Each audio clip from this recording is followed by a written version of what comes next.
Assalamualaikum warahmatullahi wabarakatuh. Kembali lagi bersama Cikgu Hazim di dalam SPM Matematik SPM 2020.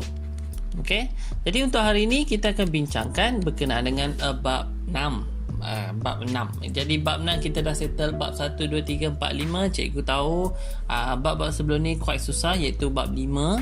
Dan sekarang kita masuk kepada bab 6. Bab 6 iaitu ketaksamaan linear dalam dua pemboleh ubah.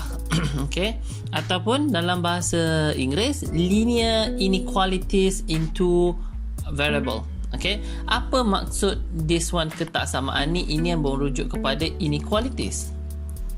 Inequalities yang kita ada simbol tu, ingat lagi tak kita ada simbol macam ni, simbol macam ni, yang pernah korang belajar masa form 3 ke, masa form 2 ke. Dan dua pemboleh ubah ni hanya merujuk kepada ada dua unknown. Okey, ada dua unknown. Bermaksud dua unknown di sini sama ada dia ada x ataupun y. Okey, sama ada kita ada x ataupun y. Tapi selalunya yang kita bincangkan di dalam bab ini x dan y lah. Tak ada unknown yang lain. Kita boleh juga letak unknown P dan Q. Kita boleh letak M dan N. Kita boleh letak A dan B. Tetapi simbol yang kita selalu guna adalah X dan Y. Okey. Jadi secara generalnya bab ini berkenaan dengan apa? Secara generalnya bab ini berkenaan dengan graf. Kita bermain dengan graf. Alright? Kita bermain dengan graf dan kita bermain dengan kawasan di dalam graf. Itu secara umumnya apa yang kita akan belajar, iaitu saya tulis ini kawasan di dalam graf.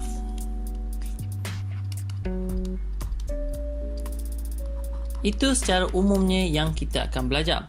Jadi untuk membuatkan pembelajaran bab ini dengan lebih cepat atau dengan lebih faham, alright, antara asas yang perlu dibelajar adalah simbol ketaksamaan ataupun simbol inequalities macam ni.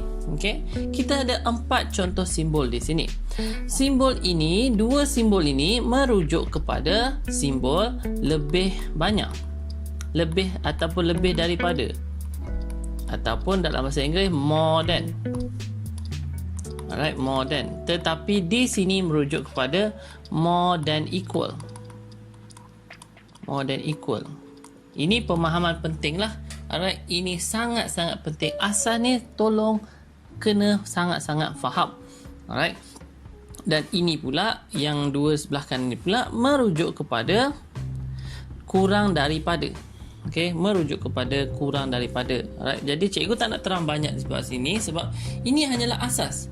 Alright, adik-adik kena tengok balik macam mana pemahaman ini. Alright, kalau rasa macam nak cikgu terang lagi, tinggalkan komen di bawah.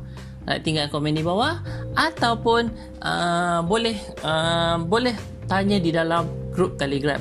Okey, sekarang kita dah ada grup Telegram. Jadi, apa-apa boleh tanya dalam grup Telegram. Jadi di sini merujuk kepada kurang daripada.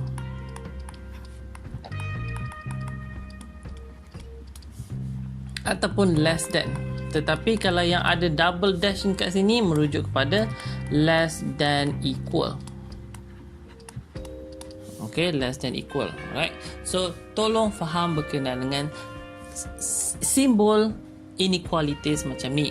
Alright, kenapa kena faham? Dan juga kena faham berkenaan dengan ubah-ubah nombor di dalam persamaan. Sebagai contoh lah, kita ada 3x tambah 2 tambah 6 lebih daripada kosong. So kita tukarkan 6 ni, pindahkan ke kanan, kita akan jadi positif, pindah sana akan jadi negatif. Dan simbol inequalities ni kita tak berubah. Bila berubah? Bila dia ada simbol negatif di hadapan sahaja. Right? So kita kena tengok balik, rujuk balik nota apa yang buatkan dia berubah arah. So ni akan jadi 3x tambah 2y lebih daripada negatif 6. So asas ini sangat-sangat penting. Kemudian kita teruskan kepada asas yang seterusnya, iaitu persamaan garis lurus. Ingat, kita membincangkan tentang ketidaksamaan linear. Ketidaksamaan linear itu merujuk kepada persamaan garis lurus. Semua kita ceritakan tentang garis lurus. Okey, persamaan yang sangat-sangat penting dalam garis lurus ni ialah y sama dengan mx tambah c. Okey, dan M ni merujuk kepada apa? M ni merujuk kepada kecerunan. Okey, kecerunan ataupun gradient. Ini merujuk kepada kecerunan. Sekejap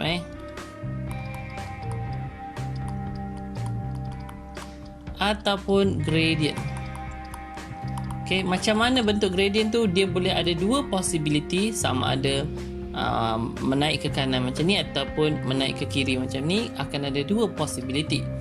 Alright, dan C ni pula apa? C ni merujuk kepada pintasan paksi Y. Selalunya tulis pintasan Y, tapi dia adalah pintasan paksi Y.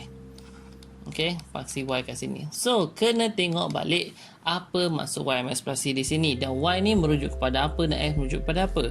Y dan X kat sini hanyalah merujuk kepada koordinat of X dan Y lah di dalam graf. So, di sini hanyalah merujuk kepada koordinat sahaja. Okey. So, kena ingat persamaan garis lurus. Ini asas yang penting di dalam bab ini. Seterusnya adalah berkenaan dengan garis lurus selari dengan paksi X dan selari dengan paksi Y. Macam mana kalau garis lurus tu selari dengan paksi X? Apa dia punya persamaan dia? Sebagai contoh lah di sini, saya bagi contoh, kalau kita ada satu garisan yang dia selari dengan paksi Y. Okay, kalau dia selari dengan paksi Y dan ini pula bersentuh di nilai 3, persamaan ini kita tulisnya sebagai X sama dengan 3. Sebab apa? Nilai X dia tak akan berubah. Okay, nilai Y nya akan berubah tapi nilai X dia tak akan berubah. Tetapi persamaan ini kita tulis sebagai X sama dengan 3. Macam mana pula kalau kita ada satu garis lurus, okay, yang macam ni pula. Alright, ini anggaplah dia adalah selari dengan paksi X. Alright, yang tadi selari dengan paksi Y. Dan ini selari dengan paksi X. Kalau dia selari dengan paksi X, alright, dan contohlah ini nilainya adalah negatif 2, contoh sahaja. Ini kita tulis persamaan dia sebagai Y sama dengan negatif 2. Ini persamaan yang kita tulis.